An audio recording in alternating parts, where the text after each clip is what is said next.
श्रीमद् भगवद गीता में भगवान कृष्ण के द्वारा रणभूमि में अर्जुन को उपदेश दिए गए हैं।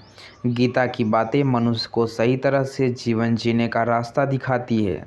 गीता के उपदेश हमें धर्म के मार्ग पर चलते हुए अच्छे कर्म की शिक्षा देते हैं। महाभारत में युद्ध भूमि में खड़े अर्जुन और कृष्ण के बीच के संवाद से हर मनुष्य को प्रेरणा लेनी चाहिए। जब अर्जुन युद्ध भूमि में जाते हैं तो अपने सामने पितामह और सगे संबंधियों को देखकर विचलित हो जाते हैं। तब भगवान श्री कृष्ण उन्हें सही ज्ञान देते हैं। श्री कृष्ण अर्जुन को उपदेश देते हुए कहते हैं कि हे पार्थ, ये धर्म और अधर्म के बीच युद्ध है, इसलिए अपने अस्त्र उठाओ और धर्म की स्थापना करो। भगवान श्री कृष्ण धर्म के मार्ग पर चलने की शिक्षा देते हैं।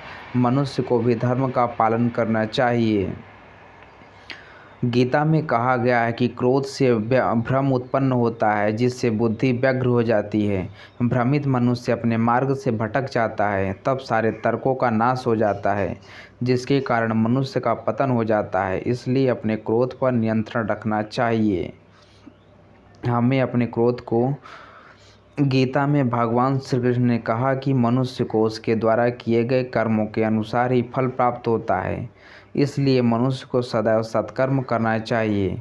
गीता में कही गई इन बातों को प्रत्येक व्यक्ति को अपने जीवन में मानना चाहिए। भगवान श्री कृष्ण कहते हैं कि आत्मा मंथन करके स्वयं को पहचानो, क्योंकि जब स्वयं को पहचानोगे तभी क्षमता का आकलन कर पाओगे। ज्ञान रूपी तलवार से अज्ञान को काट कर अलग कर देना चाहिए। जब व्यक्ति अपनी क्षमता का आकलन कर लेता है तो वह ज्ञानी माना जाता है। भगवान श्री कृष्ण कहते हैं कि मृत्यु एक अटल सत्य है, किंतु केवल एक शरीर नश्वर है। आत्मा अजर अमर है। आत्मा को कोई काट नहीं सकता है, अग्नि जला नहीं सकती है, पानी गीला नहीं कर सकता है। जिस प्रकार से ये वस्त्र बदल कर दूसरे वस्त्र का धारण करते हैं, उसी प्रकार आत्मा एक शरीर से उतर कर दूसरे शरीर में प्रवेश कर जाती है।